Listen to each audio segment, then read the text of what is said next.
নবীগঞ্জ ঘাট থেকে আমাদের যাত্রাটা শুরু হয় সোনারগাঁ জাদুঘরের উদ্দেশ্যে। সোনারগাঁ জাদুঘরে চলছে বৈশাখী মেলা। 7 দিনের এই মেলায় এবার আমাদের লক্ষ্য এই মেলার কিছু জিনিস আপনাদের মাঝে তুলে ধরা।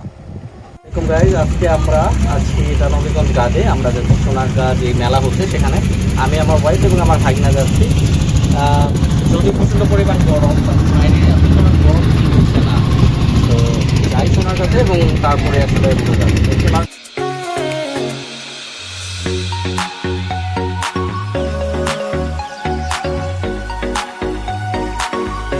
ঘাট পার হয়ে আমরা চলে গেলাম মুরগাপাড়া চৌরাস্তায়। সেখান থেকে ব্রিজ পার হয়ে অসংখ্য অটো মিশুক পাবেন জনপ্রতি 20 টাকা ভাড়ায় একেবারে জাদুঘরের সামনে নামাবে। সো আপনারা যারা আসবেন তারা এভাবে আসলে খুব সহজেই জাদুঘরে যেতে পারবেন।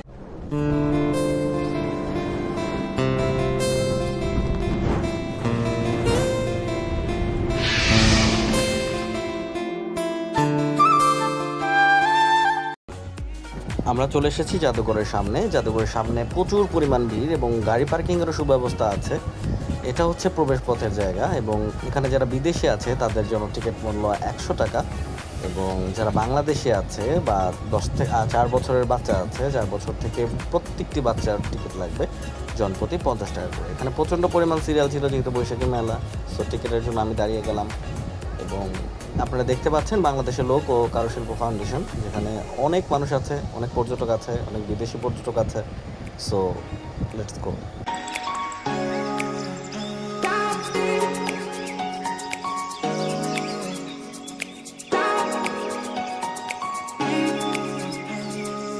অবশেষে আমরা প্রবেশ করলাম জাদুঘরের মধ্যে।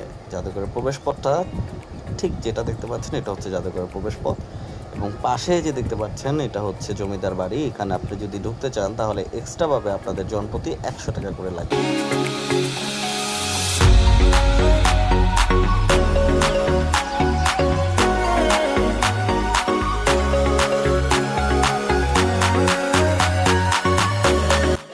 এই জায়গাটা দেখতে অনেক সুন্দর লাগছিল। বাঁশ দিয়ে এই সেতুটি তৈরি করা হয়েছে। এই জায়গাটা এত সুন্দর যে আপনি যখন এই রাস্তাটা দিয়ে পার হবেন বা এই সেতুটা দিয়ে পার হবেন তখন এই গাছগাছালির সাথে এত পরিমাণ বাতাস ছিল যেটা আসলে আপনার মন এবং প্রাণ দুইটি মুক্ত করবে। এটা হচ্ছে লাইব্রেরি। এখানে প্রবেশ আসলে নিষিদ্ধ, এই জন্য আমরা এখানে ঢুকিনি। এখানে আমরা ঢুকেছিলাম, এখানে ক্যামেরাটা ব্যবহার করতে দেয়নি, এটা নতুন হয়েছে এবং আমরা পরবর্তীতে সামনে যাওয়ার চিন্তা ভাবনা করব। দেখুন সামনে এই নদীটা কত সুন্দর, এত সুন্দর যেটা আসলে আপনার মন প্রাণ দুইটাই ভরিয়ে দেবে। আমরা এখানে যাই এবং আমরা মজা করি, ছবি তুলি এবং ছবি তোলার জন্য এটা একটা পারফেক্ট জায়গা।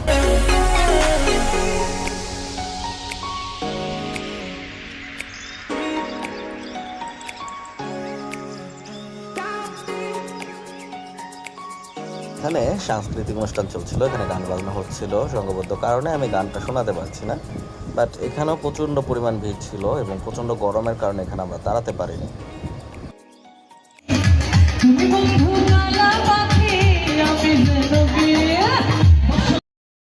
এই জায়গাটা অনেক সুন্দর। এখানে হালখাতা খোলা হচ্ছিল, বাট হালখাতা খোলার চেয়ে এখানে মানুষের বিশ্রাম নেওয়াটাই বেশি জরুরি মনে করেছিলাম আমি, এবং দেখলাম যে এখানে অনেক মানুষ বিশ্রাম নিচ্ছে। পরবর্তীতে আমরা চলে যাই এখানে বসার জন্য খুব সুন্দর জায়গা পাবেন এবং খুব বাচ্চারাও এখানে খেলাধুলা করছিল। দেখুন এখানে কিন্তু কতগুলো প্রজাপতি উঠছিল, দেখতে অসাধারণ লাগছিল। আমার ওয়াইফ, আমার ভাগিনা সহ আরও অনেকেই প্রজাপতিগুলো ধরার চেষ্টা করছিল। প্রজাপতিগুলো অনেক সুন্দর লাগছিল। এখানে নানা ধরনের নকশিকাঁথা, মাটির গহনা সহ অসংখ্য জিনিসপত্র পাওয়া যায়, যেটা দেখতে অসাধারণ লাগছিল, বাট দাম তুলনামূলকভাবে অনেক বেশি আমার কাছে মনে হয়েছে। নকশিকাঁথার কাঁথা, আপনি নকশিকাঁথার জামা কাপড়, জামদানি শাড়ি সহ আর অনেক কিছু এখানে পাওয়া যায়, যেটা আসলে ভিডিওতে দেখতে পাচ্ছেন। বাট বললাম না যে তুলনামূলকভাবে দাম যেটা চায় সেটা অনেক অনেক বেশি লেগেছে আমার কাছে।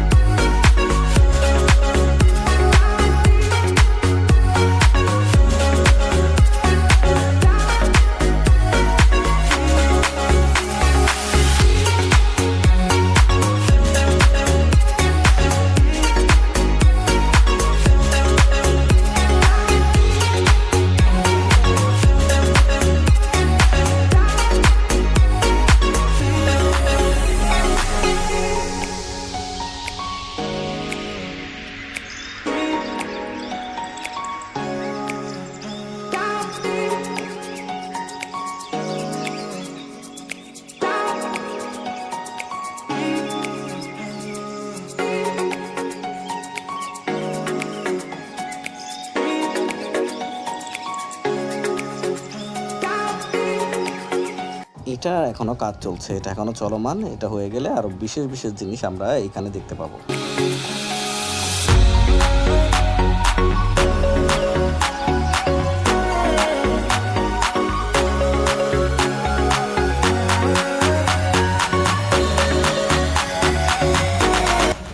এখানেও আপনারা জামদানি শাড়ির অনেক সুন্দর সুন্দর কালেকশন পেয়ে যাবেন, যেখানে নানা রঙের নাম ছিল, সোনার দড়ি সহ অনেক রঙের দোকান ছিল। পদ্মরাগ নামগুলো অনেক সুন্দর ছিল। এবং আপনারা জামদানি শাড়ি সহ এবং যেটা হচ্ছে নকশি কাঁথা বলে, এই নকশি কাঁথাও আপনারা এখানে পেয়ে যাবেন। যদিও দাম বরাবরের মতোই এখানেও অনেক বেশি ছিল।